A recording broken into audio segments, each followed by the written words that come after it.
अगला जो टॉपिक हम लोग अब स्टडी करेंगे वो है डिफ्रैक्शन ऑफ लाइट।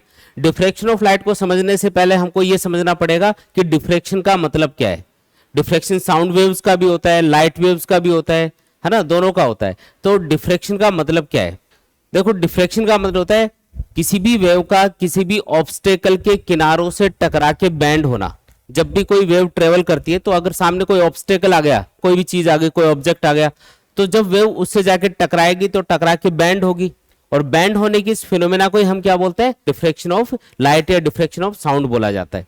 तो डिफ्रैक्शन का सिंपल सा मतलब ये है कि किसी भी वेव का किसी भी ऑब्स्टेकल से टकरा के बैंड होना, है ना, बैंड होके जिस डायरेक्शन में वो जा रही है उससे किसी और डायरेक्शन में चले जाना, इसी को हम बोलते हैं डिफ्रैक्शन। अब डिफ्रैक्शन साउंड का भी होता है, लाइट का भी होता है, और साउंड का डिफ्रैक्शन आप इजीली ऑब्जर्व भी कर पाते हो, लेकिन लाइट का डिफ्रैक्शन हम इजीली ऑब्जर्व नहीं कर पाते। अब इसका रीजन मैं आपको बताता हूं। जैसे साउंड का डिफ्रैक्शन आपने ऑब्जर्व किया होगा कि हम किसी एक रूम के अंदर आवाज लगाते हैं तो बाकी की जो घर के अंदर दूसरे रूम होते हैं उनके अंदर भी आवाज पहुंच जाती है, क्योंकि वो जो साउंड वेव्स आप जनरेट कर रहे हो वो आसपास जो चीजें हैं उनसे टकरा के इधर उधर बैंड होते हैं, और बैंड होते होते वो दूसरे रूम के अंदर भी पहुंच जाती है। लेकिन ऐसा लाइट के साथ नहीं होगा कि एक रूम के अंदर आपने लाइट ऑन करी और वो लाइट दीवारों से ऑब्स्टेकल से टकराते टकराते किसी दूसरे रूम के अंदर भी पहुंच गई, ऐसा नहीं होगा, है ना। तो लाइट का जो डिफ्रैक्शन है वो इजीली हम ऑब्जर्व नहीं कर सकते, जबकि साउंड का डिफ्रैक्शन हम इजीली ऑब्जर्व कर सकते हैं। तो इसके पीछे रीजन क्या है? तो रीजन है कि जब भी किसी वेव का डिफ्रैक्शन होता है, चाहे वो साउंड हो चाहे लाइट हो, तो उसके लिए एक जरूरी कंडीशन होती है कि जो ऑब्स्टेकल का साइज है या जो स्लिट का साइज है, यानी कि जो होल का साइज है जिससे लाइट पास हो रही है और उसके किनारों से टकरा के बैंड होगी, तो स्लिट या ऑब्स्टेकल का जो साइज है वो लाइट या साउंड की वेवलेंथ के कंपेरेबल होना चाहिए। जैसे अगर साउंड का डिफ्रैक्शन आप स्टडी कर रहे हो तो साउंड की जो वेवलेंथ होती है उसके आसपास अगर साइज का कोई भी ऑब्स्टेकल होगा, कोई भी स्लिट होगी, तो उससे साउंड का डिफ्रैक्शन हो पाएगा।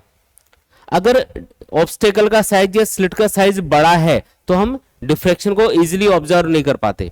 अब जो लाइट की वेवलेंथ है वो काफी कम होती है और अपने आसपास की चीजों का साइज काफी बड़ा होता है। अगर ऑब्स्टेकल का साइज बड़ा होगा तो फिर हम डिफ्रैक्शन को इजीली ऑब्जर्व नहीं कर पाएंगे। किसकी कंपैरिजन में बड़ा होना चाहिए? जो वेव है उसकी वेवलेंथ के कंपैरिजन में बड़ा होना चाहिए। फॉर एग्जांपल, जैसे साउंड की जो वेवलेंथ होती है, अगर साउंड की वेवलेंथ की बात की जाए, लैम्डा फॉर साउंड, तो ये 10 सेंटीमीटर से लेके 100 सेंटीमीटर इस ऑर्डर का होता है। मतलब साउंड की जो वेवलेंथ होती है, डिफरेंट टाइप की जो साउंड वेव्स हैं उनकी वेवलेंथ 10 सेंटीमीटर से लेके 100 सेंटीमीटर के आसपास कुछ होती है, और अपने आसपास की जो चीजों का साइज है वो भी लगभग इतना ही होता है, 10 सेंटीमीटर से लेके 100 सेंटीमीटर तक का। तो अगर अपने आसपास की चीजों का जो साइज है वो साउंड की वेवलेंथ के कंपेरेबल है, कंपेरेबल का मतलब है उसके आसपास है, तो हम साउंड के डिफ्रैक्शन को इजीली ऑब्जर्व कर पाएंगे। इसलिए आपने देखा होगा कि किसी रूम में अगर आवाज लगाई जाती है तो वो बाकी की किसी दूसरे रूम के अंदर भी, घर के अंदर इधर उधर टकराते हुए पहुंची जाती है, क्योंकि आसपास की चीजों का साइज क्या है? इसी ऑर्डर का है, 10 सेंटीमीटर से लेके 100 सेंटीमीटर के आसपास कुछ है। लेकिन लाइट की जो वेवलेंथ है वो काफी कम होती है। लैम्डा फॉर लाइट ये होगा 4000 एंगस्ट्रॉम से लेके 7800 एंगस्ट्रॉम, और 1 एंगस्ट्रॉम कितना होता है? 10 की पावर -10 मीटर के बराबर होता है। ठीक है, तो ये 4000 इंटू 10 की पावर -10 मीटर लिखोगे, इसको 7800 इंटू 10 की पावर -10 मीटर लिखोगे, तो जो वेवलेंथ अपने पास निकल के आएगी वो काफी कम आएगी। अगर आप सॉल्व करोगे ना इसको तो ये वैल्यू काफी कम आती है। और अगर वेवलेंथ काफी कम आएगी, अगर वेवलेंथ काफी कम आ रही है तो इसका मतलब ये है कि अगर आसपास की चीजों का साइज इस वेवलेंथ के कंपेरेबल होगा तो फिर लाइट का डिफ्रैक्शन आप ऑब्जर्व कर पाओगे। और अगर आसपास की चीजों का साइज जो हमारे आसपास है, अगर वो साइज इस वेवलेंथ से बड़ा है तो हम लाइट के डिफ्रैक्शन को इजीली ऑब्जर्व नहीं कर पाएंगे। अब क्योंकि नॉर्मली अपने आसपास की चीजों का साइज इससे बड़ा ही होता है, ये तो बहुत छोटी वैल्यू आएगी। अगर एंगस्ट्रॉम में आप इसकी वैल्यू पुट कर दोगे तो ये 4000 एंगस्ट्रॉम लिखा जाएगा, 4000 इंटू 10 की पावर -10 मीटर, और ये 7800 एंगस्ट्रॉम का मतलब होगा, एंगस्ट्रॉम को 10 की पावर -10 मीटर लिखोगे तो 7800 इंटू 10 की पावर -10 मीटर। तो ये 3 जीरो हटा के आप इसको लिखोगे तो 4 इंटू 10 की पावर -7 बनेगा, और इधर बनेगा 7.8 इंटू 10 टू पावर -7 मीटर। अब ये देखो कितनी छोटी वैल्यू आ रही है, 10⁻⁷ मीटर, बहुत ही छोटी वैल्यू है। तो अपने आसपास की चीजों का साइज कंपैरेटिवली इससे बड़ा है, इसलिए हम डिफ्रैक्शन को, लाइट के डिफ्रैक्शन को इजीली ऑब्जर्व नहीं कर पाएंगे। तो इसके लिए आपको स्पेशल अरेंजमेंट करना पड़ेगा, जिसमें स्लिट या ऑब्स्टेकल का साइज क्या करना पड़ेगा आपको, ये वाली जो वेवलेंथ है इसके आसपास कुछ करना पड़ेगा, तब हम लाइट के डिफ्रैक्शन को ऑब्जर्व कर पाएंगे। तो क्या कंक्लूजन निकला इस चीज का? डिफ्रैक्शन का मतलब है किसी भी वेव का किसी ऑब्स्टेकल या किसी भी स्लिट के किनारों से टकरा के बैंड होना। इस फिनोमेना को हम क्या बोलते हैं? डिफ्रैक्शन। पहली बात तो ये, डिफ्रैक्शन ऑब्जर्व करने के लिए नेसेसरी कंडीशन क्या होती है? जो ऑब्स्टेकल या स्लिट का साइज है वो उस वेव की वेवलेंथ के आसपास होना चाहिए जिसका डिफ्रैक्शन आप देखना चाहते हो, जिसका डिफ्रैक्शन या जिसके बैंड होने की फिनोमेना को आप ऑब्जर्व करना चाहते हो। साउंड का जो वेवलेंथ है वो 10 सेंटीमीटर से 100 सेंटीमीटर के आसपास होता है, इस रेंज में होगा, और अपनी आसपास की चीजों का साइज भी इसी ऑर्डर का होता है, इसलिए हम साउंड के डिफ्रैक्शन को इजीली ऑब्जर्व कर पाएंगे। जबकि लाइट के डिफ्रैक्शन को हम इजीली ऑब्जर्व नहीं कर पाते, क्योंकि लाइट की जो वेवलेंथ है वो काफी कम होती है, और वेवलेंथ कम होने से और अपने आसपास की चीजों का साइज कंपैरेटिवली इससे बड़ा होने की वजह से हम लाइट के डिफ्रैक्शन को इजीली ऑब्जर्व नहीं कर पाएंगे। तो इसके ऊपर आपको बोर्ड एग्जाम में क्वेश्चन पूछा जाता है कि साउंड के डिफ्रैक्शन को तो हम इजीली ऑब्जर्व कर पाते हैं, जबकि लाइट के डिफ्रैक्शन को इजीली ऑब्जर्व नहीं कर पाते, इसका रीजन बताओ। तो रीजन क्या है? रीजन यही है कि जिस भी वेव का डिफ्रैक्शन होना होता है उसके लिए ऑब्स्टेकल या स्लिट का साइज उसकी वेवलेंथ के कंपेरेबल होना चाहिए। अगर ये कंडीशन पूरी हो रही है तब तो उसका डिफ्रैक्शन हो जाएगा, अदरवाइज हम डिफ्रैक्शन को ऑब्जर्व नहीं कर पाएंगे। ठीक है, डिफ्रैक्शन को हम थोड़ा डिटेल में स्टडी करेंगे। डिफ्रैक्शन जैसे कि आपको बताया कि इसके लिए नेसेसरी कंडीशन क्या है, तो पहली कंडीशन, इसके लिए हम मोनोक्रोमेटिक लाइट यूज करेंगे। पहली बात तो ये, मोनोक्रोमेटिक लाइट मतलब सिंगल कलर या सिंगल वेवलेंथ की लाइट यूज करेंगे और फिर उसके डिफ्रैक्शन को हम ऑब्जर्व करेंगे। ठीक है, दूसरी कंडीशन, जो स्लिट है, स्लिट का साइज बहुत ज्यादा बड़ा नहीं होना चाहिए, छोटा होना चाहिए, ताकि, और कितना छोटा होना चाहिए, तो लाइट की वेवलेंथ के आसपास कुछ होना चाहिए ताकि हम डिफ्रैक्शन को ऑब्जर्व कर पाए। तो ये चीज भी आपको याद रखनी है। ठीक है, तो पहली कंडीशन क्या बताई? मोनोक्रोमेटिक लाइट यूज करेंगे। दूसरी कंडीशन क्या बताई? स्लिट का साइज, जो स्लिट का साइज होगा वो लाइट की वेवलेंथ के आसपास होना चाहिए, उसके कंपेरेबल होना चाहिए, ताकि हम लाइट के डिफ्रैक्शन को ऑब्जर्व कर पाए। ठीक है, तो ये चीज आपको याद रखनी है। अब डिफ्रैक्शन को कैलकुलेट करने के लिए हम एक छोटी सी कैलकुलेशन करेंगे। अब उस कैलकुलेशन को देखते हैं। देखो, सबसे पहले तो यहां पे हमने एक स्लिट दिखा रखी है, ये एक स्लिट है और इसका साइज एज्यूम कर लेते हैं ए। ये कोई ए साइज की स्लिट है सपोज करो, और इसके सामने एक स्क्रीन को रखा हुआ है किसी कैपिटल डी डिस्टेंस के ऊपर। तो कैपिटल डी क्या है यहाँ पे? Distance of the screen from the slit. ये तो स्क्रीन हो गया जहां पे आपको डिफ्रैक्शन पैटर्न दिखाई देगा, और ये हो गई स्लिट, और ये यहाँ पे कौन है? ये है लाइट का सोर्स, सोर्स ऑफ लाइट। और कौन सा सोर्स यूज करना है? तो मोनोक्रोमेटिक लाइट का सोर्स यूज करना है। मोनोक्रोमेटिक मतलब सिंगल कलर या सिंगल वेवलेंथ की लाइट यूज करनी है, व्हाइट लाइट यूज नहीं करनी है। व्हाइट लाइट में 7 कलर की लाइट मिक्स होती है, तो उसके अलावा जैसे रेड कलर की, ब्लू कलर की, वॉयलेट कलर की, येलो कलर की, कोई भी कलर की लाइट आप यूज कर लो, सिंगल कलर की लाइट आपको यूज करनी है।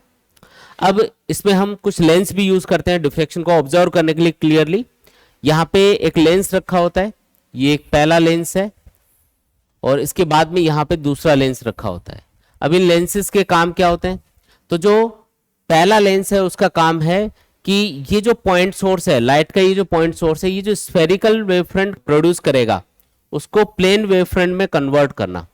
हमको इस स्लिट के ऊपर एक प्लेन वेव फ्रंट को इंसिडेंट करना है। तो प्लेन वेव फ्रंट के लिए एक तरीका तो ये है कि लाइट का सोर्स है उसको इनफाइनाइट पे रख दो, लेकिन अगर लाइट के सोर्स को आप इनफाइनाइट पे रख दोगे तो उस लाइट के सोर्स की इंटेंसिटी क्या हो जाएगी? यहाँ पे ऑलमोस्ट जीरो, लाइट पहुंचेगी नहीं। यहाँ पे अगर पहुंचेगी तो बहुत ही कम पहुंचेगी, क्योंकि लाइट का सोर्स अगर बहुत ज्यादा इंटेंसिटी का है तब तो यहाँ पे लाइट का जो वेव फ्रंट है, प्लेन वेव फ्रंट, वो पहुंच जाएगा। लेकिन अगर लाइट की इंटेंसिटी कम होगी, एक बल्ब लगा दिया आपने बहुत दूरी पे, तो उसकी लाइट ही नहीं पहुंचेगी यहाँ पे। तो आपको एक तरीका ये काम में लेना है प्लेन वेव फ्रंट प्रोड्यूस करने के लिए कि एक कॉन्वेक्स लेंस लेना है और उस कॉन्वेक्स लेंस के फोकस के ऊपर इस लाइट के सोर्स को रख देना है। तो फोकस के ऊपर जब इस लाइट के सोर्स को रखोगे तो इससे जो स्फेरिकल वेव फ्रंट बनेगा पॉइंट सोर्स से, वो जब इस लेंस के ऊपर इंसिडेंट होगा तो इससे पास होने के बाद में वो एक प्लेन वेव फ्रंट में कन्वर्ट हो जाएगा। किसमें कन्वर्ट हो जाएगा? प्लेन वेव फ्रंट के अंदर कन्वर्ट हो जाएगा। तो यहां पे आपको मिलेगा एक प्लेन वेव फ्रंट। क्या मिलेगा? एक प्लेन वेव फ्रंट मिलेगा इस तरीके से। और ये जो प्लेन वेव फ्रंट है ये आगे बढ़ता बढ़ता स्लिट के ऊपर इंसिडेंट होगा। अब जो प्लेन वेव फ्रंट है, अगर आप ध्यान से देखोगे तो इस प्लेन वेव फ्रंट के ऊपर बहुत सारे पॉइंट्स होंगे और हर एक पॉइंट एक लाइट के सोर्स की तरह बिहेव करता है वेव फ्रंट के ऊपर। ये आपने पहले से पढ़ रखा है हाइगन प्रिंसिपल के अकॉर्डिंग। तो ये जो वेव फ्रंट यहाँ पे इंसिडेंट हो रहा है स्लिट के ऊपर, आप देखोगे कि इसके ऊपर बहुत सारे पॉइंट्स होंगे। कितने पॉइंट एज्यूम किए जा सकते हैं? ऐसे इनफाइनाइट पॉइंट एज्यूम कर सकते हो। तो हम ये मान के चलेंगे कि ये जो वेव फ्रंट यहाँ पे स्लिट के ऊपर इंसिडेंट हो रहा है, इसके ऊपर इनफाइनाइट पॉइंट्स हैं और हर एक जो पॉइंट है वो किसकी तरह बिहेव कर रहा है? एक लाइट के सोर्स की तरह बिहेव कर रहा है। यहाँ पे किसकी तरह बिहेव कर रहा है? सोर्स की तरह। तो इसका मतलब ये है कि जो यहाँ पे स्लिट है इसके ऊपर कितने कोहेरेंट सोर्सेज इंसिडेंट हो रहे हैं, या कितने कोहेरेंट सोर्सेज हम एज्यूम कर सकते हैं? तो इनफाइनाइट कोहेरेंट सोर्सेज एज्यूम कर सकते हैं, क्योंकि एक वेव फ्रंट के ऊपर जितने भी पॉइंट्स होते हैं सारे के सारे पॉइंट्स सेम फेज में होते हैं। पहली बात तो ये जितने भी पॉइंट्स हैं सारे के सारे सेम फेज में हैं, ठीक है। और कितने पॉइंट एज्यूम कर सकते हैं? इनफाइनाइट। तो हम बोल सकते हैं कि ये जो वेव फ्रंट यहाँ पे स्लिट के ऊपर इंसिडेंट हुआ है, ये इनफाइनाइट कोहेरेंट सोर्सेज का एक कॉम्बिनेशन है। मतलब इसमें इनफाइनाइट कोहेरेंट सोर्सेज हैं, ऐसा बोल सकते हो। इंटरफेरेंस में तो क्या होता है? दो कोहेरेंट सोर्सेज से आने वाली लाइट वेव्स का सुपरपोजिशन स्टडी किया जाता है। जबकि डिफ्लेक्शन में आप देख रहे हो कि स्लिट तो एक ही है, लेकिन इसके ऊपर जो वेव फ्रंट आया है इसके ऊपर इनफाइनाइट पॉइंट सोर्स हैं। तो इनफाइनाइट पॉइंट सोर्स से एमिट होने वाली जो सेकेंडरी वेवलेट्स होंगी उनके सुपरपोजिशन को हम यहाँ पे स्टडी करेंगे, ठीक है। डिफ्रेक्शन के अंदर ये होगा। तो पहले लेंस का काम समझ में आया क्या? ये जो लेंस L1 है इसका काम है ये जो स्फेरिकल वेव फ्रंट है इसको प्लेन वेव फ्रंट में कन्वर्ट करना। फिर ये प्लेन वेव फ्रंट यहां से आगे पास होगा और इस दूसरे वाले लेंस के ऊपर इंसिडेंट होगा, ठीक है। फिर यहां से ये कन्वर्ज होगा और स्क्रीन के ऊपर एक पैटर्न आपको दिखाई देगा। अब वो पैटर्न कैसा बनेगा डिटेल में उसको हम स्टडी करेंगे। सबसे पहले तो ये जो स्लिट है इसका जो सेंटर पॉइंट है उसको मैं स्क्रीन से मिला देता हूं एक हॉरिजॉन्टल लाइन ड्रॉ करके। तो ये आपको पॉइंट मिल जाएगा जो कि होगा सेंटर ऑफ द स्क्रीन। तो ये स्क्रीन का सेंटर है, ये स्लिट का सेंटर है जिसको O बोल देते हैं, ठीक है। अब ये जो प्लेन वेव फ्रंट यहाँ पे आया है, प्लेन वेव फ्रंट जिसके ऊपर इनफाइनाइट पॉइंट सोर्सेज हम एज्यूम कर रहे हैं। एक बार मैं इनफाइनाइट की बजाय यहाँ पे 100 पॉइंट सोर्स एज्यूम कर लेता हूँ, जिसमें ये पहले नंबर का पॉइंट सोर्स होगा और फिर ये सेकेंड, थर्ड, फोर्थ इस तरीके से करते जाओगे तो नीचे ये आएगा 100 नंबर का पॉइंट सोर्स। तो टोटल इस पे कितने पॉइंट सोर्स हैं? 100 पॉइंट सोर्स है, ऐसा हमने इमेजिन कर लिया। अब सबसे पहले बात करेंगे कि स्क्रीन के सेंटर पे आपको कैसी फ्रिंज दिखाई देगी, या ब्राइटनेस दिखाई देगी या डार्कनेस दिखाई देगी, उसका पता लगाते हैं। इस वाले लेंस का काम इतना ही है, ये लेंस L2 मान लो, इसका काम इतना ही है कि जो भी पैटर्न बनेगा उसको फोकस करना ताकि क्लियरली आपको ब्राइट या डार्क फ्रिंजेस स्क्रीन के ऊपर दिख पाए। इस सेकंड लेंस का इतना ही काम है, ठीक है। तो जो फर्स्ट नंबर का पॉइंट सोर्स है इससे सेकेंडरी वेवलेट्स चलेंगी और स्क्रीन के सेंटर के ऊपर इस लेंस के थ्रू ऐसे कन्वर्ज होंगी। जो 100 नंबर का पॉइंट सोर्स है इससे भी सेकेंडरी वेवलेट्स चलेंगी और स्क्रीन के सेंटर के ऊपर इस तरीके से कन्वर्ज होंगी। आप ध्यान से देखोगे तो आपको पता चलेगा कि ये वाली जो दूरी होगी और ये वाली जो दूरी होगी ये एग्जैक्टली बराबर होगी। जो फर्स्ट नंबर का पॉइंट सोर्स है यहां से जो सेकेंडरी वेवलेट जा रही है स्क्रीन के सेंटर पे, और 100 नंबर का जो पॉइंट सोर्स है यहां से जो सेकेंडरी वेवलेट जा रही हैं उनको बराबर डिस्टेंस कवर करना पड़ेगा। ये दूरियां क्या होंगी? बराबर। सिमेट्री है ना डायग्राम में, इसलिए आपको ये डिस्टेंसेस बराबर मिलेंगे। और अगर ये बराबर दूरियां कवर करके यहाँ पे स्क्रीन के सेंटर पे पहुंच रही है, इसका मतलब इनके बीच में कोई भी पाथ डिफरेंस क्रिएट नहीं होगा। और जब भी दो लाइट वेव्स के बीच में पाथ डिफरेंस या फेज डिफरेंस 0 होता है तो उनके बीच में कंस्ट्रक्टिव सुपरपोजिशन होता है। और अगर कंस्ट्रक्टिव सुपरपोजिशन होगा तो स्क्रीन के सेंटर के ऊपर आपको क्या मिलेगी? ब्राइटनेस मिलेगी। क्या मिलेगी? ब्राइटनेस। इसका मतलब ये जो फर्स्ट और 100 नंबर का पॉइंट सोर्स है ये ऐड होके यहाँ पे ब्राइटनेस क्रिएट करेगा, ठीक है। अब इसके बाद में जस्ट फर्स्ट नंबर के नीचे आते हैं, ये सेकंड नंबर का पॉइंट सोर्स है, और 100 नंबर के ऊपर आते हैं तो ये है 99 नंबर का पॉइंट सोर्स। ये सेकंड नंबर का पॉइंट सोर्स है और ये 99 नंबर का पॉइंट सोर्स है। अब यहां से जो सेकेंडरी वेवलेट्स चलेंगे और स्क्रीन के सेंटर के ऊपर पहुंचेंगी उनकी बात करते हैं। अब ध्यान से देखोगे तो पता चलेगा कि ये वाली जो सेकेंडरी वेवलेट्स हैं ये भी बराबर डिस्टेंस कवर करेंगी। ये वाली जो डिस्टेंस होगी और ये वाली जो डिस्टेंस होगी ये क्या होगी? एग्जैक्टली बराबर होगी। इसका मतलब सेकंड और 99 नंबर पॉइंट सोर्स से जो सेकेंडरी वेवलेट्स जा रही है स्क्रीन के सेंटर के ऊपर, इनके बीच में भी कौन सा सुपरपोजिशन होगा? Constructive superposition. इनके बीच में भी कंस्ट्रक्टिव सुपरपोजिशन होगा। और अगर इनके बीच में भी कंस्ट्रक्टिव सुपरपोजिशन हो रहा है तो इनकी इंटेंसिटी ऐड हो जाएगी और अगेन आपको स्क्रीन के सेंटर के ऊपर ब्राइटनेस मिलेगी। इसी तरीके से जो थर्ड नंबर का पॉइंट सोर्स है उसका कॉम्बिनेशन बनेगा 98 नंबर के पॉइंट सोर्स के साथ। इससे जो सेकेंडरी वेवलेट्स आएंगी वो भी जब स्क्रीन के सेंटर पे ऐड होंगी तो अगेन आपको ब्राइटनेस मिलेगी। इसका मतलब पूरा का पूरा जो वेव फ्रंट है वो स्क्रीन के सेंटर के ऊपर पहुंच जाएगा और आपको जो सेंटर है वो चमकता हुआ दिखाई देगा। सेंटर की इंटेंसिटी काफी ज्यादा दिखाई देगी आपको, तो उसको हम बोलते हैं सेंट्रल मैक्सिमा। क्या बोलते हैं इसको? Central maxima. सेंट्रल मैक्सिमा का मतलब है सेंटर पे बनने वाली ब्राइट फ्रिंज, क्योंकि उसकी इंटेंसिटी मैक्सिमम होती है इसलिए उसको बोल देते हैं सेंट्रल मैक्सिमा। ठीक है, तो एक चीज तो कंफर्म हो गई कि स्क्रीन के सेंटर पे आपको कौन सी फ्रिंज मिलने वाली है? ब्राइट फ्रिंज मिलेगी। और कौन से नंबर की ब्राइट फ्रिंज होगी? ये 0 नंबर की, है ना, इसलिए इसको सेंट्रल मैक्सिमा बोलते हैं क्योंकि ये सेंटर पे बन रही है।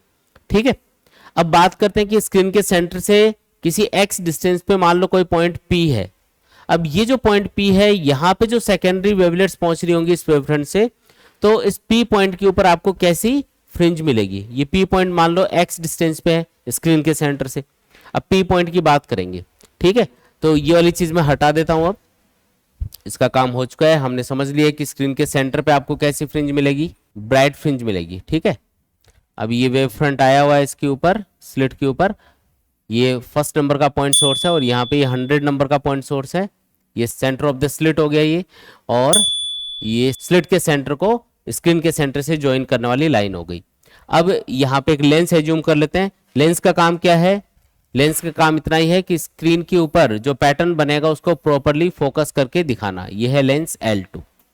अब किस तरीके से पैटर्न बनेगा, किस तरीके से सेकेंडरी वेवलेट्स आगे ट्रेवल करेंगी वो देखते हैं। ये जो फर्स्ट नंबर का पॉइंट सोर्स है, मान लो यहां से सेकेंडरी वेवलेट जा रही है और स्क्रीन के ऊपर इस P पॉइंट के ऊपर कन्वर्ज हो रही है। ऐसे ही 100 नंबर के पॉइंट सोर्स से सेकेंडरी वेवलेट जाएंगे इस लेंस के ऊपर और इस लेंस के थ्रू P पॉइंट के ऊपर कन्वर्ज होंगे। अब आपको P पॉइंट के ऊपर ब्राइटनेस मिलेगी या डार्कनेस मिलेगी, ये इस बात पे डिपेंड करेगी कि इन सेकेंडरी वेवलेट्स के बीच में कौन से टाइप का सुपरपोजिशन हो रहा है, कंस्ट्रक्टिव सुपरपोजिशन हो रहा है या फिर डिस्ट्रक्टिव सुपरपोजिशन हो रहा है। उससे पता लगाएंगे कि फिर ब्राइटनेस मिलनी है या फिर डार्कनेस। उसके लिए आपको पाथ डिफरेंस कैलकुलेट करना पड़ेगा। आप देख रहे हो कि जो ये पॉइंट मान लो A है, यहाँ पे ये पॉइंट है मान लो B, तो जो A पॉइंट से जाने वाली सेकेंडरी वेवलेट्स हैं इनको P पॉइंट तक पहुंचने में कम डिस्टेंस ट्रेवल करनी पड़ी, जबकि B पॉइंट से जो सेकेंडरी वेवलेट्स चलेंगी इनको P पॉइंट तक पहुंचने के लिए ज्यादा डिस्टेंस कवर करनी पड़ेगी। अगर ज्यादा डिस्टेंस कवर करनी पड़ रही है इसका मतलब इन दोनों लाइट वेव्स के बीच में क्या आ गया? एक पाथ डिफरेंस क्रिएट हो गया। पाथ डिफरेंस कैलकुलेट कैसे करते हैं? तो छोटी लाइन से, ये जो छोटी लाइन है ये बड़ी लाइन है, तो छोटी लाइन से बड़ी लाइन के ऊपर एक परपेंडिकुलर ड्रॉ करेंगे। छोटी लाइन से क्या करना है? बड़ी लाइन के ऊपर एक परपेंडिकुलर ड्रॉ करना है। ये पॉइंट है सपोज करो M, तो ये जो BM डिस्टेंस अपने पास आएगी यही होगा पाथ डिफरेंस।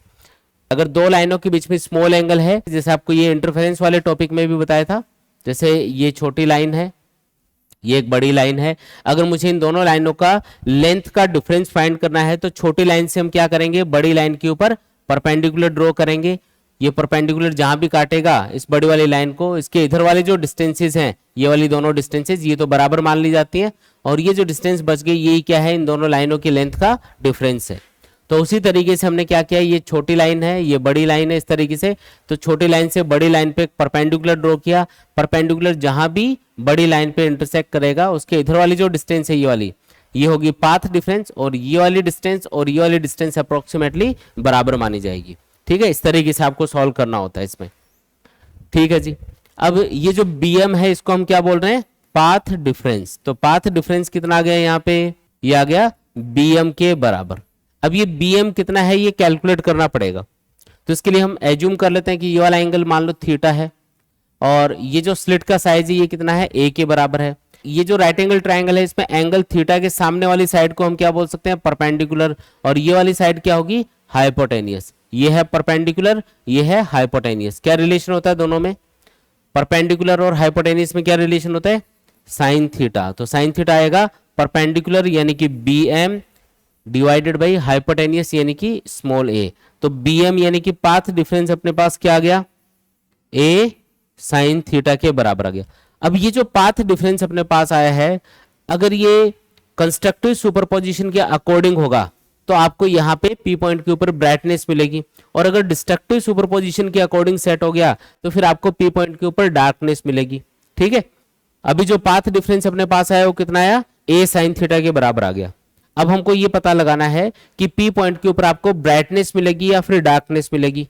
तो उसके लिए चेक करते हैं कि कितने पाथ डिफरेंस के ऊपर कंस्ट्रक्टिव सुपरपोजिशन होगा P पॉइंट के ऊपर और कितने पाथ डिफरेंस के ऊपर डिस्ट्रक्टिव सुपरपोजिशन होगा। तो ये वाला जो ट्राइंगल है, ये जो राइट एंगल ट्राइंगल है ABM, इसको मैं अलग ड्रॉ कर रहा हूं समझाने के लिए, इसको अलग से हम ड्रॉ कर लेंगे।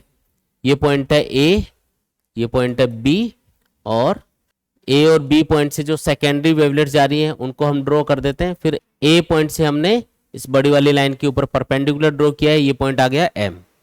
ठीक है, अब ये जो BM है इसको हम क्या बोल रहे हैं, पाथ डिफरेंस। तो ये जो पाथ डिफरेंस है, सपोज करो ये लैम्डा के बराबर है, किसके बराबर है, लैम्डा के बराबर है। ठीक है, A पॉइंट के ऊपर फर्स्ट नंबर का पॉइंट सोर्स होगा, B पॉइंट के ऊपर 100 नंबर का पॉइंट सोर्स होगा। ठीक, अब ये वाली डिस्टेंस कितनी है, यहां से यहां तक की लैम्डा के बराबर है। ये जो राइट एंगल ट्राइंगल है, ये क्या है यहाँ पे, राइट एंगल ट्राइंगल, इसको 2 इक्वल पार्ट्स में डिवाइड कर लो। इक्वल पार्ट्स मतलब जैसे ये वाली जो डिस्टेंस है AB, इसके मिड पॉइंट से इस बेस के पैरेलल यहाँ पे एक लाइन ड्रॉ करो, तो इस तरीके से ये 2 पार्ट्स में डिवाइड हो गया। मतलब ये जो ट्राइंगल है इसको हमने 2 टुकड़ों में डिवाइड कर दिया, एक टुकड़ा ये है, एक टुकड़ा ये हो गया। ठीक है, 2 पार्ट्स में डिवाइड कर दिया। अब ये वाली जो टोटल डिस्टेंस है यहां से यहां तक की ये A के बराबर है, और इससे हाफ डिस्टेंस कितनी हो गई, ये A/2 के बराबर। यहां से यहां तक तो कितना है A, और ये हाफ डिस्टेंस कितना है, A/2 के बराबर है। सिंपल, अगर ये A है और ये A/2 है और ये एंगल मान लिया थीटा है, तो आप ध्यान से देखोगे तो आपको पता चलेगा कि ये वाला जो ट्राइंगल है छोटा सा और ये जो बड़ा ट्राइंगल है, इन दोनों में ये एंगल थीटा कॉमन है, और इन दोनों ही ट्राइंगल्स के अंदर ये एक एक एंगल ऑलमोस्ट 90 डिग्री है। ये एंगल यहाँ पे 90 डिग्री है, इसमें ये एंगल ऑलमोस्ट 90 डिग्री होगा। तो 2 एंगल अगर सेम है तो तीसरा एंगल तो अपने आप ही सेम होगा। इसका मतलब ये दोनों ट्राइंगल्स, कौन सा, एक तो ये छोटे वाला ट्राइंगल और एक ये बड़े वाला ट्राइंगल, ये दोनों सिमिलर ट्राइंगल्स हैं। और अगर ये सिमिलर ट्राइंगल्स प्रूव हो जाते हैं तो इसका मतलब इनमें साइड का रेशियो क्या होना चाहिए, बराबर होना चाहिए। अगर ये लैम्डा है तो ये कितना होगा, ये λ/2 के बराबर होगा। अगर ये लैम्डा है तो ये λ/2 होगा, क्योंकि अगर ये A है और ये A/2 है तो ये लैम्डा होगा, तो ये कितना होना चाहिए, λ/2 के बराबर होना चाहिए। ठीक है, सिमिलर ट्राइंगल्स की प्रॉपर्टी है ना कि उनमें साइड्स का रेशियो बराबर आएगा। तो अब ध्यान से देखना, ये फर्स्ट नंबर का पॉइंट सोर्स है, ये 100 नंबर का पॉइंट सोर्स है, यहाँ पे होगा 50 नंबर का पॉइंट सोर्स, फिर इसके जस्ट नीचे होगा 51 नंबर का पॉइंट सोर्स। मैंने क्या किया, ये जो 100 पॉइंट सोर्स है इनको 2 ग्रुप्स में डिवाइड कर दिया। 1 से लेके 50 एक ग्रुप हो गया, और 51 से लेके 100 तक एक अलग ग्रुप हो गया। तो यहाँ पे 2 ग्रुप है, कौन कौन से 2 ग्रुप है, 1 से लेके 50 और 51 से लेके 100। ठीक है, ये वाला जो ग्रुप है इसका ये जो 1 नंबर का पॉइंट सोर्स है, और नीचे वाला जो ग्रुप है इसमें 51 नंबर का जो पॉइंट सोर्स है, यहां से जो सेकेंडरी वेवलेट्स जाएंगे स्क्रीन के ऊपर, उनके बीच का पाथ डिफरेंस होगा ये वाला डिस्टेंस, और ये कितना है यहाँ पे, λ/2 के बराबर है। अगर 2 लाइट वेव्स के बीच में λ/2 का पाथ डिफरेंस होता है तब कौन सा सुपरपोजिशन होता है, जैसे ये पहली वेव है और दूसरी मान लो मैं यहां से स्टार्ट कर रहा हूं, कितनी दूरी बाद में, λ/2 डिस्टेंस बाद में, तो कितना पाथ डिफरेंस है दोनों के बीच में, λ/2 का। तो कौन सा सुपरपोजिशन हो रहा है यहाँ पे, ये तो डिस्ट्रक्टिव सुपरपोजिशन है। इसका मतलब अगर ये जो फर्स्ट नंबर का पॉइंट सोर्स है इससे जाने वाली जो सेकेंडरी वेवलेट्स हैं, और जो 100 नंबर का पॉइंट सोर्स है इससे जाने वाली जो सेकेंडरी वेवलेट्स हैं, अगर इनके बीच में लैम्डा पाथ डिफरेंस हुआ तो यहाँ पे ये λ/2 पाथ डिफरेंस क्रिएट होगा, और उसकी वजह से फर्स्ट नंबर और 51 नंबर का पॉइंट सोर्स आपस में कैंसिल हो जाएगा, मतलब इसकी इंटेंसिटी आपस में कैंसिल, क्योंकि ये कर रहे हैं डिस्ट्रक्टिव सुपरपोजिशन। फिर इससे थोड़ा नीचे आ जाओ, जैसे ये सेकंड नंबर का पॉइंट सोर्स है, इधर 52 नंबर का पॉइंट सोर्स होगा, इससे जो सेकेंडरी वेवलेट्स जा रही होंगी स्क्रीन के ऊपर, उनके बीच का पाथ डिफरेंस भी λ/2 आएगा, क्योंकि जब आप ये पेयर बनाओगे ना, 1 का 51 के साथ, 2 का 52 के साथ, ऐसे करते करते नीचे आओगे तो 50 का पेयर किसके साथ बनेगा, 100 के साथ बनेगा। जो 50 वाला पॉइंट है, यहां से जो सेकेंडरी वेवलेट्स जा रही हैं उनके लिए ये वाली जो डिस्टेंस आ रही है ये आ रहा है λ/2, और यहां से जो सेकेंडरी वेवलेट जा रही है उसके लिए ये वाली डिस्टेंस आ रही है लैम्डा। ये डिस्टेंस लैम्डा है, ये डिस्टेंस λ/2 है, डिफरेंस कितना हो गया, वही λ/2 का। तो देखो वही गैप चल रहा है λ/2 का। जैसे फर्स्ट नंबर और 51 नंबर का जो पॉइंट सोर्स है इनके बीच में पाथ डिफरेंस था लैम्डा बाय 2, उसी तरीके से सेकंड और 52 नंबर का पॉइंट सोर्स है उसके बीच का पाथ डिफरेंस भी लैम्डा बाय 2 होगा। थर्ड और 53 नंबर का पॉइंट सोर्स है उनके बीच का पाथ डिफरेंस भी लैम्डा बाय 2 होगा। ऐसे करते करते आप नीचे आ जाओगे तो 50 और 100 नंबर का जो पॉइंट सोर्स है इनके बीच का पाथ डिफरेंस भी कितना होगा, लैम्डा बाय 2 होगा। ऐसे करते करते आप नीचे आओगे तो, और लैम्डा बाय 2 पाथ डिफरेंस होगा तो डिस्ट्रक्टिव सुपरपोजिशन होता रहेगा सबके बीच में। तो आपको डिस्ट्रक्टिव सुपरपोजिशन की वजह से स्क्रीन के ऊपर इस पी पॉइंट के ऊपर कैसी इंटेंसिटी मिलेगी, मिनिमम इंटेंसिटी मिलेगी, आपको डार्क फ्रिंज मिलेगी, है ना। तो पी पॉइंट के ऊपर कैसी फ्रिंज बनती है बताओ, डार्क फ्रिंज बनती है। कब, जब पाथ डिफरेंस कितना हो, लैम्डा, किसके बीच का, फर्स्ट नंबर और 100 नंबर के पॉइंट सोर्स से जाने वाली सेकेंडरी वेवलेट्स के बीच का। तो मैं इसको लिख देता हूं, इसको हम मिनिमा बोलते हैं वैसे। तो मिनिमा की कंडीशन अपने पास क्या आ गई, फॉर मिनिमा जो पाथ डिफरेंस है वो कितना आ गया, लैम्डा। अगर लैम्डा का पाथ डिफरेंस होगा तो आपको क्या मिलेगा, मिनिमा मिलेगा। अब अगली कंडीशन चेक करते हैं कि दूसरी बार मिनिमा कब मिलेगा। स्क्रीन के सेंटर से आप दूर जाओगे ना तो आपको कई बार मिनिमा मिलेगा, मतलब मिनिमम इंटेंसिटी मिलेगी। मिनिमा का मतलब क्या है, मिनिमम इंटेंसिटी यानी कि डार्क फ्रिंज, ठीक है। मान लो कि ये जो डिस्टेंस है इस बार bm, ये लैम्डा की बजाय मान लो 2 लैम्डा के बराबर है। क्या एज्यूम कर लिया, 2 लैम्डा, ठीक है। अगर ये डिस्टेंस 2 लैम्डा है तो ये वाली डिस्टेंस कितनी होगी, ये वाली डिस्टेंस बताओ, ये लैम्डा होगी, हाफ होगी ना इसका।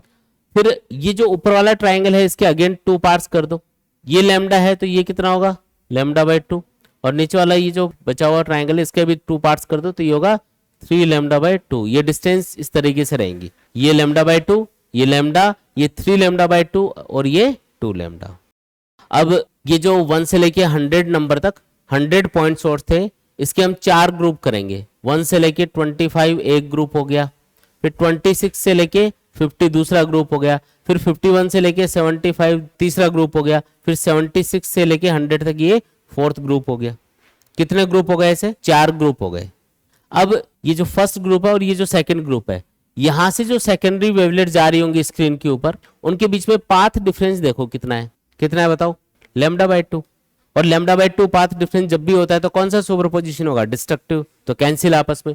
फिर सेकंड नंबर का पॉइंट सोर्स और 27 नंबर का जो पॉइंट सोर्स है उनको देख लो, उनके बीच का पाथ डिफरेंस भी कितना आएगा, लैम्डा बाय 2।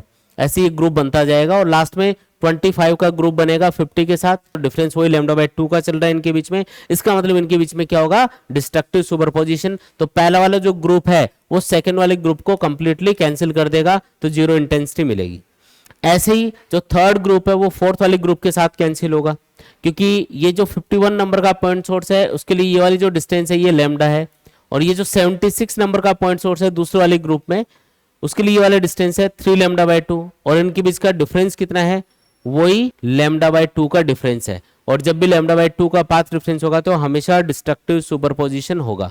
इसका मतलब आपको मिनिमम इंटेंसिटी मिलेगी। तो 2 लैम्डा जब पाथ डिफरेंस है तब भी आपको क्या मिल रहा है, मिनिमम मिल रहा है, यानी कि मिनिमम इंटेंसिटी मिल रही है।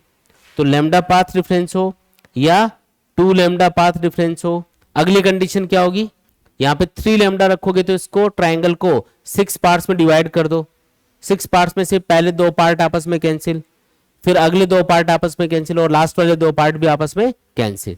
तो 3 लैम्डा पे भी आपको क्या मिलेगा, मिनिमा, यानी कि मिनिमम इंटेंसिटी। तो कहने का मतलब ये है कि जब जब पाथ डिफरेंस है वो लैम्डा, 2 लैम्डा, 3 लैम्डा, यानी कि शॉर्ट में आप इसको क्या लिख सकते हो, एन लैम्डा। जब जब एन लैम्डा के बराबर होगा तो हमेशा आपको क्या मिलेगा, आपको मिनिमम इंटेंसिटी मिलेगी, यानी कि मिनिमा मिलेगा। तो मिनिमा यानी कि डार्क फ्रिंज बनने की जो कंडीशन है वो क्या है कि जो पाथ डिफरेंस है वो कितना होना चाहिए, एन लैम्डा के बराबर होना चाहिए। ये बात समझ में आ गई क्या, ये बताओ पहले तो अगर ये जो पाथ डिफरेंस आपने कैलकुलेट किया है bm जो कि a sin थीटा के बराबर है, अगर आप इसको n लैम्डा के बराबर लिख दोगे, a sin थीटा किसके बराबर लिख दोगे, n लैम्डा के बराबर, तो आपके पास में मिनिमा की कंडीशन आ जाएगी। ये मिनिमा बनने की कंडीशन है कि a sin थीटा किसके बराबर होना चाहिए, n लैम्डा के। तो ये आपका पहला आंसर आ गया कि मिनिमा यानी कि मिनिमम इंटेंसिटी, यानी कि डार्क फ्रिंज आपको कब मिलेगी, जब a sin theta n lambda के बराबर होगा। और n की वैल्यू कहां से स्टार्ट करोगे, 1 2 3 ऐसे स्टार्ट करनी है, ठीक है। अब मैक्सिमा कब मिलेगा वो समझो, मैक्सिमा मतलब मैक्सिमम इंटेंसिटी कम मिलेगी स्क्रीन के ऊपर। तो जो मैक्सिमा और मिनिमा है यानी कि ब्राइट और डार्क फ्रिंजेस है वो हमेशा अल्टरनेट बनती है। कैसे बनती है? अल्टरनेट बनेंगी। एक ब्राइट फ्रिंज आएगी, फिर डार्क फ्रिंज आएगी, फिर ब्राइट फ्रिंज आएगी, फिर डार्क फ्रिंज आएगी, इस तरीके से होता है। तो अगर आपको लैम्डा पाथ डिफरेंस पे मिनिमा मिल रहा है और 2 लैम्डा पाथ डिफरेंस पे भी आपको मिनिमा मिल रहा है, तो इनके बीच में यानी कि 3 लैम्डा बाई 2 पाथ डिफरेंस पे आपको क्या मिलना चाहिए? मैक्सिमा मिलना चाहिए। चेक करते हैं कि मैक्सिमम मिलेगा या नहीं मिलेगा, और मिलेगा तो उसकी इंटेंसिटी कितनी होगी। तो ये जो ट्राइंगल ए बी एम है इसको मैं वापस से ड्रॉ कर रहा हूं यहाँ पे। ये मान लो अपना ट्राइंगल ए बी और ये पॉइंट आ जाएगा यहाँ पे एम, ठीक है। अब मैंने बोला कि ये जो पाथ डिफरेंस अगर ये 3 लैम्डा बाई 2 है तो आपको मैक्सिमम मिलेगा, ज्यादा इंटेंसिटी मिलेगी। मैक्सिमम आपको ब्राइट फ्रिंज मिलेगी एक तरह से। क्यों मिलेगी वो समझना। ये जो ट्राइंगल है इसके 3 पार्ट्स कर लेते हैं अब, ठीक है। कितने पार्ट कर लिए? 3 पार्ट कर लिए। अब ये वाली डिस्टेंस कितनी है यहां से यहां तक की? 3 लैम्डा बाई 2। ये डिस्टेंस होगी लैम्डा बाई 2, ये होगी लैम्डा और ये होगी 3 लैम्डा बाई 2। इस तरीके से 3 इक्वल पार्ट्स में हमने इसको डिवाइड कर लिया। अब ये जो फर्स्ट से लेके 100 नंबर तक ये जितने भी पॉइंट सोर्स होंगे इस वेव फ्रंट के ऊपर, उनके 3 ग्रुप बन गए। 1 से लेके 33 तक एक ग्रुप, 34 से लेके 66 तक एक और ग्रुप, और 67 से लेके 100 तक तीसरा ग्रुप। इस तरीके से 3 ग्रुप हो गए। अब जो पहला ग्रुप है, ये जो पहला ग्रुप है और जो दूसरा ग्रुप है, इन दोनों ग्रुप के जो पॉइंट सोर्सेज होंगे फर्स्ट और 34 नंबर वाले, इनके बीच में पाथ डिफरेंस कितना होगा? लैम्डा बाई 2 का। इस परपेंडिकुलर के आगे वाले डिस्टेंस तो बराबर मान लो, उसको तो छोड़ दो आप, सिर्फ इसको देखा करो। ये लैम्डा बाई 2 है। यहां से जो सेकेंडरी वेवलेट जाएंगे और यहां से जो सेकेंडरी वेवलेट जाएंगी 34 नंबर वाले पॉइंट सोर्स से, तो उसके लिए जो पाथ डिफरेंस क्रिएट होगा वो लैम्डा बाई 2 का होगा। और लैम्डा बाई 2 का होगा तो डिस्ट्रक्टिव सुपरपोजिशन होगा, ये आपस में कैंसिल। ऐसे सेकंड नंबर वाले पॉइंट सोर्स का ग्रुप बनेगा 35 नंबर वाले पॉइंट सोर्स के साथ। ऐसे ये पेयर बनते जाएंगे और ये पूरा का पूरा जो वेव फ्रंट है, मतलब ये 1/3 पार्ट है इसका, ये इस वाले 1/3 पार्ट से कैंसिल हो जाएगा। सिर्फ ये वाला 1/3 पार्ट बचेगा क्योंकि इसका किसी के साथ पेयर नहीं बना। ये वाला पार्ट इस वाले पार्ट के साथ कैंसिल, तो ये 1/3 पार्ट बच गया। अगर ये जो वेव फ्रंट आ रहा है इसका अगर एम्पलीट्यूड ए है मान लो, तो कितना एम्पलीट्यूड बचा? 1/3 बचा। बाकी ये 2/3 पोर्शन आपस में कैंसिल हो गया है। जब हमने इस ट्राइंगल के 3 पार्ट किए ना, तो 3 ग्रुप में यहाँ पे ये जो पॉइंट सोर्स है ये डिवाइड हो गए। ये वाला जो ग्रुप है ये इस वाले ग्रुप के साथ कैंसिल हुआ, तो ये वाला ग्रुप तो बच गया ना, ये तो किसी के साथ कैंसिल ही नहीं हो रहा। तो इस वाले ग्रुप के लिए हम क्या बोलेंगे कि ये वाला जो ग्रुप है पॉइंट सोर्सेज का, यहां से जो सेकेंडरी वेवलेट जा रही है वो स्क्रीन के ऊपर पी पॉइंट के ऊपर पहुंच जाएंगे और उससे आपको मैक्सिमम इंटेंसिटी दिखाई देगी। लेकिन वो सेंट्रल मैक्सिमा से कम होगी क्योंकि पूरा का पूरा वेव फ्रंट नहीं पहुंच रहा है। जैसे सेंटर के ऊपर तो पूरा का पूरा वेव फ्रंट आ रहा था, जबकि पी पॉइंट के ऊपर 1/3 पार्ट ही पहुंचेगा। तो जो आपको फर्स्ट मैक्सिमम मिलेगा पी पॉइंट के ऊपर मान लो, तो उसकी जो इंटेंसिटी होगी वो कितनी होगी? तो इंटेंसिटी क्या होती है? एम्पलीट्यूड स्क्वायर के बराबर। सेंटर पे तो पूरा का पूरा एम्पलीट्यूड आ रहा था, तो सेंटर पे तो इंटेंसिटी होगी ए स्क्वायर के बराबर यानी एम्पलीट्यूड स्क्वायर के बराबर। जबकि ये जो फर्स्ट मैक्सिमम मिलेगा इसकी इंटेंसिटी कितनी होगी? तो इसके लिए तो 1/3 एम्पलीट्यूड ही पहुंचा, तो 1/3 एम्पलीट्यूड पहुंचेगा तो a/3 का स्क्वायर कर दो, तो यह आ जाएगा a² 9, यानी कि जो इंटेंसिटी आपको मिलेगी वो 1/9 पोर्शन मिलेगी मैक्सिमम इंटेंसिटी का। यानी कि जो फर्स्ट मैक्सिमम मिलेगा उसकी इंटेंसिटी क्या है? सेंटर पे जो मैक्सिमम आपको इंटेंसिटी मिल रही है उसका 1/9 कितनी होगी? उसका 1/9 पोर्शन होगी। ठीक है जी। तो ये फर्स्ट मैक्सिमा की इंटेंसिटी अपने पास आ गई। अब सेकंड मैक्सिमा कब मिलेगा आप सोच के बताओ। जैसे फर्स्ट मैक्सिमा आपको कब मिला? जब पाथ डिफरेंस कितना है? 3 लैम्डा बाई 2। लैम्डा और 2 लैम्डा के बीच में क्या है? First maxima. तो 2 लैम्डा और 3 लैम्डा के बीच में क्या होना चाहिए? सेकंड मैक्सिमा होना चाहिए। 2 लैम्डा और 3 लैम्डा के बीच में आएगा 5 लैम्डा बाई 2। अगर ये पाथ डिफरेंस 5 लैम्डा बाई 2 है तो इस ट्राइंगल को आप 5 पार्ट्स में डिवाइड कर लो। 5 इक्वल पार्ट्स में डिवाइड करेंगे ऐसे, तो पहला पार्ट दूसरे पार्ट को कैंसिल करेगा, थर्ड पार्ट फोर्थ पार्ट को कैंसिल करेगा, और इस तरीके से सिर्फ 1/5 पोर्शन ही स्क्रीन के ऊपर पी पॉइंट के ऊपर पहुंच पाएगा। तो 1/5 पोर्शन ही अगर स्क्रीन के ऊपर पी पॉइंट पे पहुंचेगा तो जो इंटेंसिटी आपको मिलेगी सेकंड मैक्सिमा की वो होगी I2 इक्वल टू a/5 का स्क्वायर यानी कि a² 25। यानी कि इंटेंसिटी तेजी से कम होती जा रही है।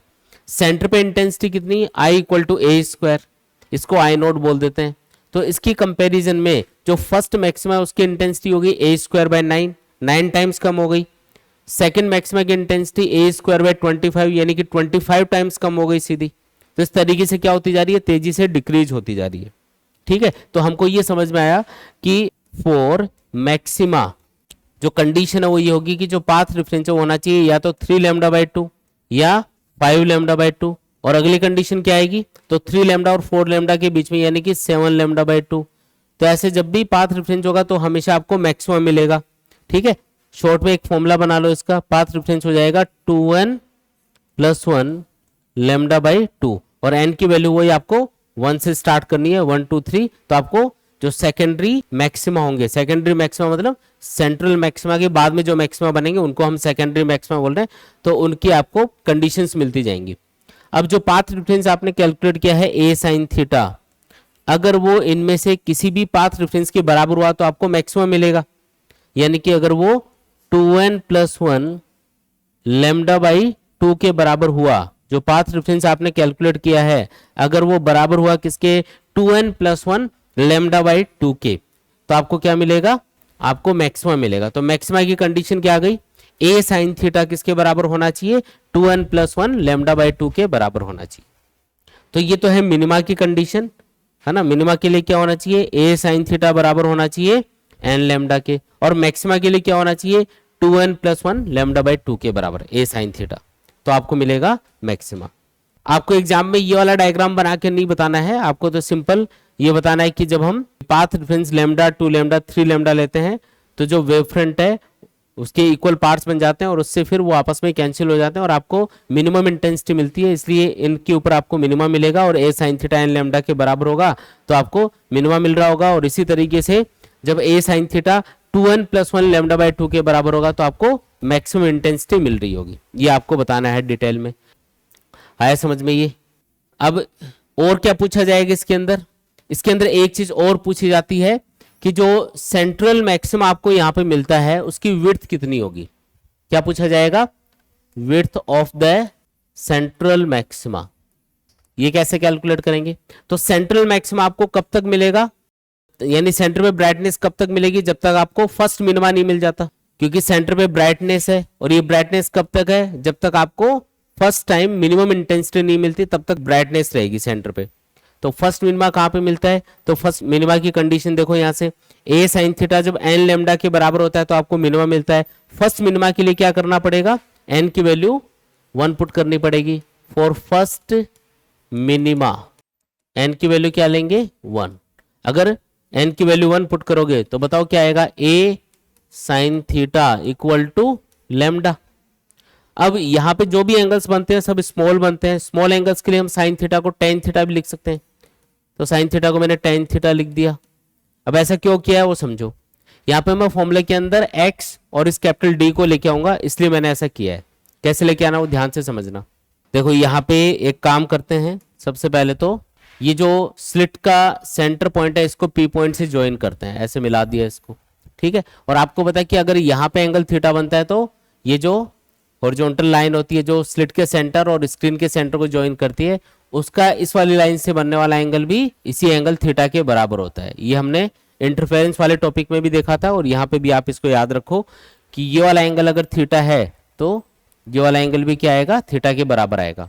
अब ये जो राइट एंगल ट्राइंगल आपको दिखाई दे रहा है यहाँ पे, दिखा क्या, थोड़ा हाईलाइट कर देते हैं इसको। इस वाले राइट एंगल ट्राइंगल की बात हो रही है। ये जो राइट एंगल ट्राइंगल है इसके अंदर एंगल थीटा के सामने ये हो गया परपेंडिकुलर और ये हो गया बेस। बेस यहाँ पे कैपिटल डी के बराबर है और परपेंडिकुलर एक्स के बराबर है। तो बताओ टेन थीटा को क्या लिख सकते हो, एक्स अपॉन कैपिटल डी लिख सकते हो = लैम्डा।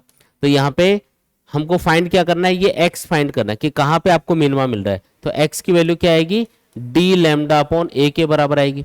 अब सेंट्रल मैक्सिमा मतलब सेंटर पे बनने वाला मैक्सिमा, यहाँ पे आपको फर्स्ट मिनिमा मिल रहा है तो ऐसे ही आपको नीचे भी इतना ही डिस्टेंस पे आपको फर्स्ट मिनिमा मिलेगा, क्योंकि जो पैटर्न है उसमें आपको सिमेट्री दिखाई देगी। सेंटर पे एकदम ब्राइटनेस रहेगी, फिर ऊपर और नीचे बराबर डिस्टेंस पे फर्स्ट मिनिमा आएगा और उसके बीच की ये जो डिस्टेंस है इसी को हम बोलते हैं, यहाँ से यहाँ तक की जो डिस्टेंस है इसी को बोलते हैं width of the central maxima. क्या बोलते हैं इसको? Width of the central maxima. तो width of the central maxima कितनी आ जाएगी? विड्थ ऑफ सेंट्रल मैक्सिमा ये बराबर आ जाएगी, ये जो डिस्टेंस x है इसका डबल यानी कि 2x के बराबर, और x तो आपने ऑलरेडी कैलकुलेट कर रखा है तो 2d लैम्डा अपॉन a के बराबर आ जाएगी। तो ये आपका आंसर हो गया। तो यहां तक आपको करके बताना है डिफ्रैक्शन में। डिफ्रैक्शन वाला टॉपिक अगर एग्जाम में आता है तो आपको क्या करना है? डायग्राम बनाना है प्रॉपर, फिर इसके लिए ये जो पाथ डिफरेंस है ये कैलकुलेट करना है, फिर कंडीशंस बतानी कि कब मैक्सिमम मिलेगा और कब मिनिमम मिलेगा, और उसके बाद में फर्स्ट मिनिमा की पोजीशन फाइंड करके हम सेंट्रल मैक्सिमा की विड्थ बता देंगे। ठीक है, इस तरीके से बताना है। और आपको डिफ्रैक्शन पैटर्न किस तरीके से दिखाई देता है स्क्रीन के ऊपर? तो सेंटर ऐसे चमकता हुआ दिखेगा। मान लो कि ये स्क्रीन का सेंटर है, तो ये सेंटर इस तरीके से आपको एकदम ब्राइटनेस के साथ में चमकता हुआ दिखाई देगा। इसके बाद में आपको फर्स्ट आपको एक डार्क रिंग टाइप आपको दिखाई देगी जिसको हम मिनिमा बोलेंगे, फिर आपको वापस मैक्सिमा मिलेगा। तो ये मैक्सिमा आ गया वापस, और बीच में देखो ये डार्कनेस छोड़ी है मैंने, ये डार्कनेस क्या शो करी है कि ये क्या है? मिनिमा है। फिर वापस आपको मिनिमा मिलेगा क्योंकि ये मैक्सिमा और मिनिमा अल्टरनेट बनेंगे। तो ये इस टाइप का पैटर्न आपको स्क्रीन के ऊपर दिखाई देता है जिसमें आपको डार्क और ब्राइट रिंग्स आपको दिखाई देती हैं। इसी को हम बोलते हैं डिफ्रैक्शन पैटर्न। ये सेंट्रल मैक्सिमा है, ये फर्स्ट मैक्सिमा है, ठीक है, ये सेकंड मैक्सिमा है, और बीच बीच में ये डार्क आ रहा है, ये क्या है? मिनिमा। इस तरीके से आपको पैटर्न दिखेगा। आया समझ में? ठीक है, तो ये डिफ्रैक्शन अपना कंप्लीट हो गया। देख लो इसमें शुरू से लेकर लास्ट तक, कोई भी डाउट है तो बताओ। इंटेंसिटी डायग्राम देखेंगे अब। तो नेक्स्ट है intensity diagram in diffraction pattern. अब जो डिफ्रैक्शन पैटर्न है उसके अंदर आपको पता है कि जो मैक्सिमा और मिनिमा है वो कब कब मिलेंगे, उसके लिए पाथ डिफरेंस कितना कितना होना चाहिए। जैसे मैं यहाँ पे एक्स एक्सिस पे प्लॉट कर रहा हूँ पाथ डिफरेंस को, और वाई एक्सिस पे हम इंटेंसिटी को प्लॉट कर रहे हैं। इंटेंसिटी को हमने लिया वाई एक्सिस पे, और एक्स एक्सिस पे हम किसको ले रहे हैं? पाथ डिफरेंस को। जो पाथ डिफरेंस है वो मान लो 0 लैम्डा 2 लैम्डा 3 लैम्डा, इस तरीके से मार्क करेंगे पहले तो। ठीक है, इधर भी इसी तरीके से मार्क करना है, lambda 2 lambda 3 lambda 4 lambda 5 lambda, इस तरीके से आगे दिखाते जाएंगे। अब आपको पता है कि जब भी एन लैम्डा का पाथ डिफरेंस होता है, याद करो जब हमने कंडीशंस पढ़ी थी मैक्सिमा और मिनिमा की, तो हमने ये पढ़ा था कि जब भी एन लैम्डा का पाथ डिफरेंस क्रिएट होगा तो उस कंडीशन में आपको मिनिमा मिलेगा। एन लैम्डा मतलब लैम्डा हो सकता है, 2 लैम्डा हो सकता है, 3 लैम्डा, इन सब के आपको ऊपर क्या मिलेगा? मिनिमम, मिनिमम इंटेंसिटी मिलेगी। तो लैम्डा के ऊपर मिनिमम इंटेंसिटी, 2 लैम्डा पे भी मिनिमम, 3 लैम्डा पे भी मिनिमम इंटेंसिटी, और इनके बीच बीच में क्या आएगी? मैक्सिमम इंटेंसिटी आएगी, यानी कि मैक्सिमा आएगा। जैसे 3 लैम्डा बाई 2 पाथ डिफरेंस होता है तब आपको फर्स्ट सेकेंडरी मैक्सिमा मिलता है। जब पाथ डिफरेंस 5 लैम्डा बाई 2 होगा तो सेकंड सेकेंडरी मैक्सिमा मिलेगा। सेकेंडरी मैक्सिमा मतलब सेंट्रल जो मैक्सिमा उसके बाद में जो ब्राइट फ्रिंजेस बनेंगी उनको हम सेकेंडरी बोलेंगे, तो सेकेंडरी मैक्सिमा बोलते हैं उनको। तो लैम्डा पे आपको क्या मिलेगा? मिनिमा, इधर भी और इधर भी। तो आपको अच्छा जब 0 पाथ डिफरेंस होगा तो मिलेगा मैक्सिमा। तो स्क्रीन के सेंटर पे आपको मैक्सिमम इंटेंसिटी मिलती है, लैम्डा पे आपको मिनिमम। तो इस तरीके से इंटेंसिटी कम करके 0 कर देंगे। उसके बाद में दोनों साइड में ऐसा ही करना है। इसके बाद में फिर 2 लैम्डा पे वापस आपको मिनिमम इंटेंसिटी मिलेगी, लेकिन इनके बीच में यहाँ पे 3 लैम्डा बाई 2 पे आपको मैक्सिमम इंटेंसिटी मिलेगी, यानी कि फर्स्ट मैक्सिमा मिलेगा। और फर्स्ट मैक्सिमा की जो इंटेंसिटी होती है वो सेंट्रल मैक्सिमा की जो इंटेंसिटी है उसका 1/9 होती है। 1/9 मतलब उससे कम होगी इंटेंसिटी, आई नोट बाई 9 लिख देते हैं। अगर सेंट्रल मैक्सिमा की इंटेंसिटी आई नोट है तो फर्स्ट मैक्सिमा की इंटेंसिटी कितनी हो जाएगी? आई नोट बाई 9। तो दोनों साइड में सेम हाइट पे हम ये जो फर्स्ट मैक्सिमा है इसको ड्रॉ करके बताएंगे। इस तरीके से ड्रॉ करके बताना है। फिर 3 लैम्डा पे अगेन आपको मिनिमम मिलेगा, लेकिन इनके बीच में यहाँ पे बीचों बीच आपको वापस से सेकंड मैक्सिमा मिलेगा जिसकी इंटेंसिटी कितनी होगी? आई नोट बाई 25। सेकंड जो मैक्सिमा है उसकी इंटेंसिटी होती है आई नोट बाई 25, तो ये आई नोट बाई 25 लिख देंगे। इसी तरीके से जो आपको थर्ड मैक्सिमम मिलेगा 3 लैम्डा और 4 लैम्डा के बीच में, यानी कि 7 लैम्डा बाई 2 पाथ डिफरेंस के ऊपर, तो उसकी इंटेंसिटी और कम हो जाएगी, वो हो जाएगी आई नोट बाई 7 का स्क्वायर आएगा, यानी कि 49। जैसे यहाँ पे 3 का स्क्वायर आ रहा है, फिर 5 का स्क्वायर, फिर आएगा 7 का स्क्वायर। इस तरीके से यहाँ पे इंटेंसिटी तेजी से डाउन होती जाएगी। ठीक है, ऐसे इधर भी बना दो ये। ठीक है, ये होगा आई नोट बाई 9, ये होगा आई नॉट बाई 25 और ये क्या होगा आई नॉट बाई 49। इस तरीके से इंटेंसिटी तेजी से कम होती जाएगी। तो ये वाला डायग्राम हमको बनाना है। एक्चुअल में जो डिफ्रेक्शन पैटर्न है वो कुछ इस तरीके का होता है। यहाँ पे ये जो आपको लाइट दिखाई दे रही है ना, सेंट्रल मैक्सिमा की विड्थ सबसे ज्यादा होगी और बाकी की जो मैक्सिमा बनेंगे उनकी विड्थ देखो कम है। इसकी विड्थ कम है, इसकी विड्थ कम है, इधर विड्थ कम है। तो इसका मतलब सेंट्रल मैक्सिमा की विड्थ सबसे ज्यादा और बाकी जो मैक्सिमा होंगे सबकी विड्थ क्या होगी, कम रहेगी इसमें। ठीक है, ये इसका मतलब होता है। तो ये इंटेंसिटी डायग्राम भी इंपॉर्टेंट है, ये भी हम याद रखेंगे। फिर आगे बढ़ते हैं। इसके बाद में नेक्स्ट टॉपिक है difference between interference and diffraction. जो इंटरफेरेंस हमने स्टडी किया है और जो डिफ्रेक्शन हमने स्टडी किया है उनमें डिफरेंस क्या आपस में, क्या उनमें डिफरेंसेस आपको नजर आएंगे। तो पहला डिफरेंस ये है कि इंटरफेरेंस के अंदर जो हम सिस्टम यूज करते हैं, जो एपरेटस यूज करते हैं, उसके अंदर एक कार्डबोर्ड के ऊपर दो होल किए हुए रहते हैं। एक होल यहाँ पे होगा, एक होल यहाँ पे होगा, मतलब दो पिन होल होंगे और ये जो दोनों पॉइंट्स हैं ये लाइट के कोहेरेंट सोर्सेस की तरह बिहेव करेंगे। तो ये जो S1 और S2 स्लिट है, इसके ऊपर जब भी वेवफ्रंट आके टकराएगा तो उस वेवफ्रंट के ये जो दो पॉइंट्स होंगे यहाँ से सेकेंडरी वेवलेट्स एमिट होंगी और ये दोनों पॉइंट्स कोहेरेंट सोर्सेज की तरह बिहेव करेंगे। तो इसमें कितने कोहेरेंट सोर्सेज होंगे, दो कोहेरेंट सोर्सेज होंगे, इसमें दो कोहेरेंट सोर्सेज होंगे। लेकिन डिफ्रेक्शन के अंदर क्या होगा, आप सिंगल स्लिट यूज करोगे। सिंगल स्लिट के ऊपर जब प्लेन वेवफ्रंट जाके टकराएगा तो प्लेन वेवफ्रंट के ऊपर जितने भी पॉइंट्स होंगे, प्लेन वेवफ्रंट के ऊपर जितने भी पॉइंट्स होंगे, इनफाइनाइट पॉइंट आप पास पास एज्यूम कर सकते हो। तो ये इनफाइनाइट पॉइंट्स लाइट के कोहेरेंट सोर्सेज की तरह बिहेव कर रहे होंगे। तो इसमें कोहेरेंट सोर्सेज कितने काउंट होंगे, इनफाइनाइट।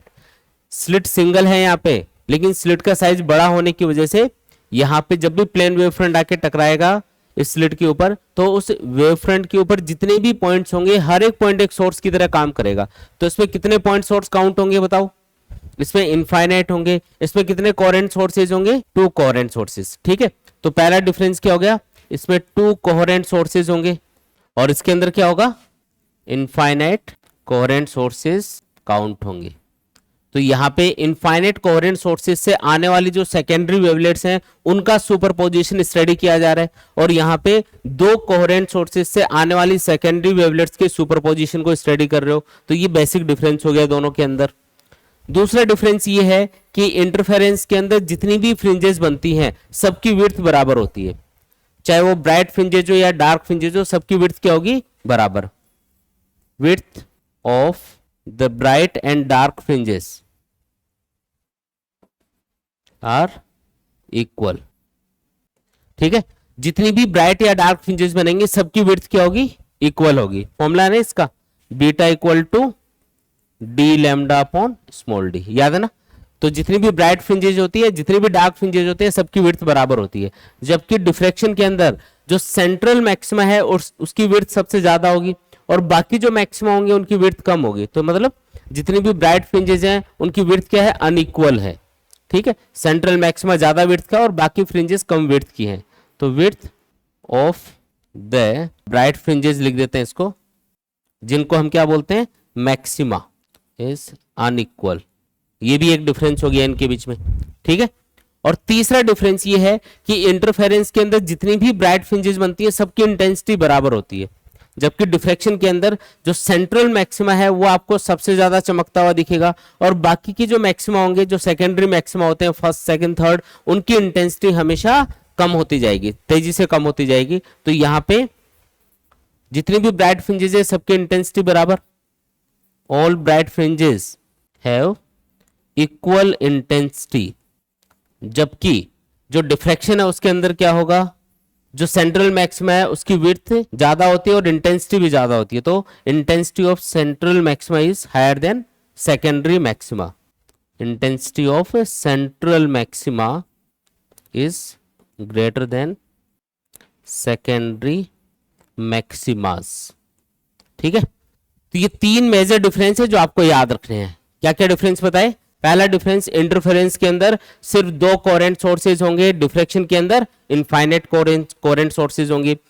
इंटरफेरेंस के अंदर जितनी भी ब्राइट फ्रिंजेस बनेंगी या जितनी भी डार्क फ्रिंजेस बनेंगी सबकी विड्थ इक्वल होगी। डिफ्रेक्शन के अंदर सेंट्रल मैक्सिमा की विड्थ सबसे ज्यादा होगी और बाकी की जो ब्राइट फ्रिंजेस बनेंगी उनकी विड्थ कम होगी। ठीक है, तीसरा डिफरेंस इंटरफेरेंस के अंदर जितनी भी ब्राइट फ्रिंजेस बनेंगी सबकी इंटेंसिटी बराबर, और डिफ्रैक्शन के अंदर जितनी भी ब्राइट फ्रिंजेस बन रही है सबकी इंटेंसिटी अलग अलग होगी। सेंट्रल मैक्सिमा की इंटेंसिटी सबसे ज्यादा, और बाकी जो मैक्सिमा बनेंगे उनकी इंटेंसिटी तेजी से डाउन होती जाएगी, तेजी से कम होती जाएगी। तो ये इसका मतलब है।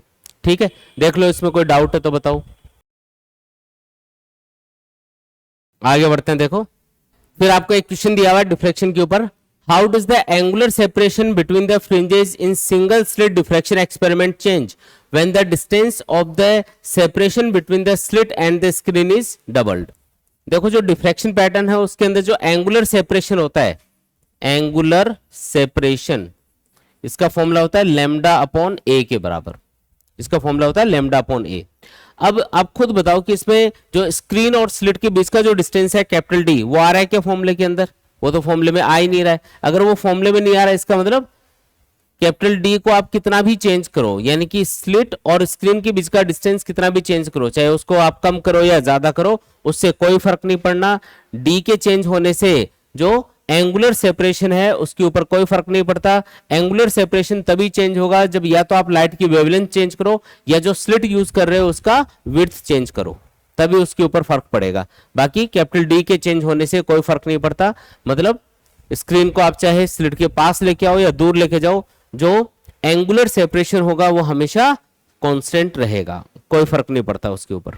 ठीक है, तो ये चीज याद रखेंगे।